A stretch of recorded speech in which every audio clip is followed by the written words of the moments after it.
Exercise A, page 32. Brain.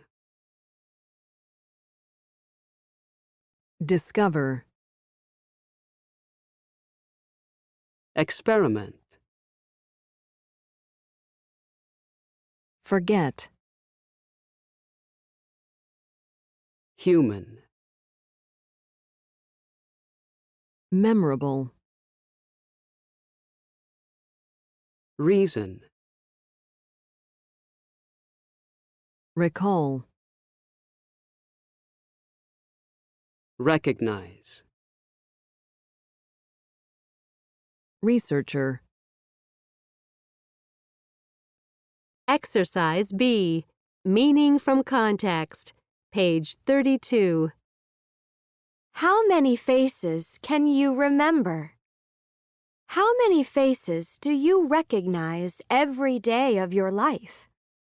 Think about the faces of family members, best friends, friends of friends, and coworkers, and photos of world leaders and celebrities. Your brain has to keep all those faces in its memory. Researchers at the University of York in the UK recently did an experiment with memory. They discovered that humans can remember about 5,000 faces. Of course, we can recognize a face, but that doesn't mean we can recall the person's name. The reason is that faces are more memorable than names. When we meet someone, we look at their face for a long time, but we might only hear their name once, so it's easy to forget a name. That's why some people use your name a few times in a conversation when they meet you. It helps them to remember your name as well as your face. Listening. What do we remember? Exercise B, main ideas, and Exercise C, details, page 34. We know much more about the memory than we did 50 years ago. But there are many things we still don't know.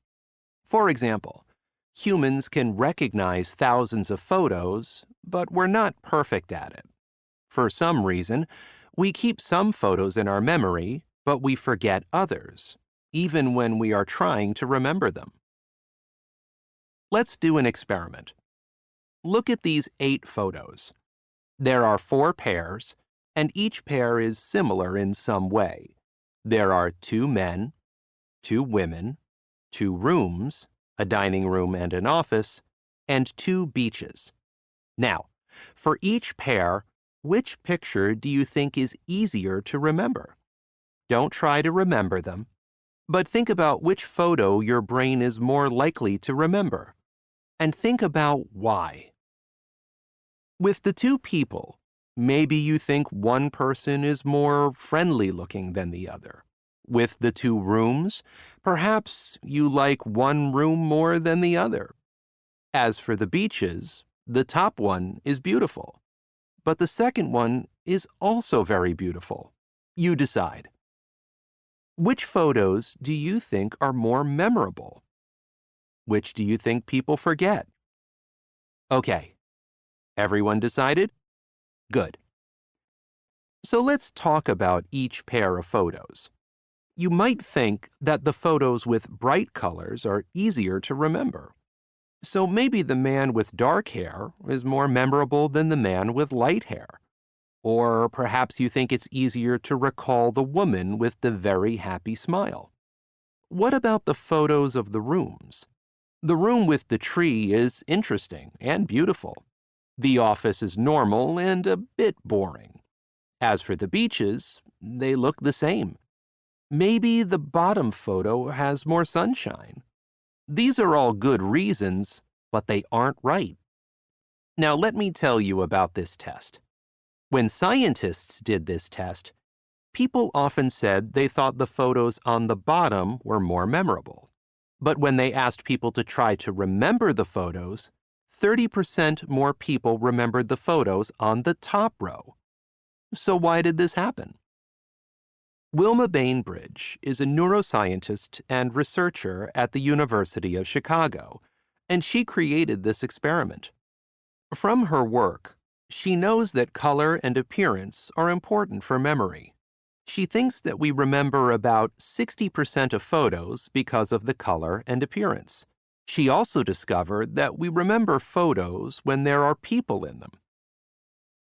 But what about the other 40% of photos? Why do people remember the top photos and not the bottom ones? Bainbridge and other scientists still do not know the answer. We have a lot to learn about the human memory. Exercise D, page 35. Wilma Bainbridge is a neuroscientist and researcher at the University of Chicago, and she created this experiment. From her work, she knows that color and appearance are important for memory. She thinks that we remember about 60% of photos because of the color and appearance. She also discovered that we remember photos when there are people in them. But what about the other 40% of photos? Why do people remember the top photos and not the bottom ones? Bainbridge and other scientists still do not know the answer. We have a lot to learn about the human memory.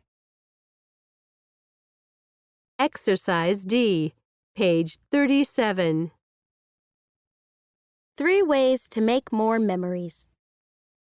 1. The 10-year test. When you choose between different activities or experiences, ask yourself, which adventure am I more likely to remember in 10 years? Choose that one.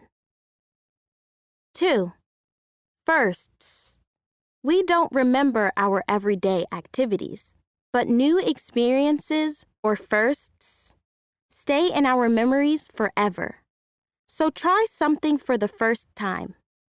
Visit a new place, learn a new language, or try a new sport. 3. Don't always go the easiest way. A lot of memories are about travel and difficulties along the way. So don't always take the quickest or shortest route. Try walking or cycling, or take a different road. Exercise A, model, page 39. And exercise B, analyze the model, page 40. Good morning, everyone. I'm here today to talk about a family object. Here it is.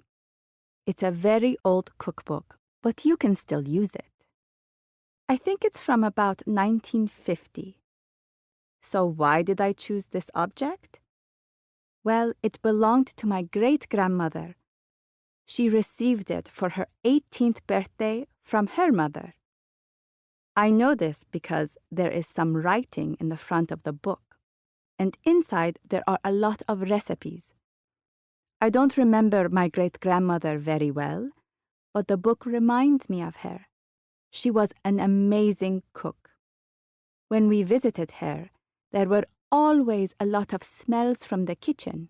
She made delicious cakes. The book is important to me because of those memories.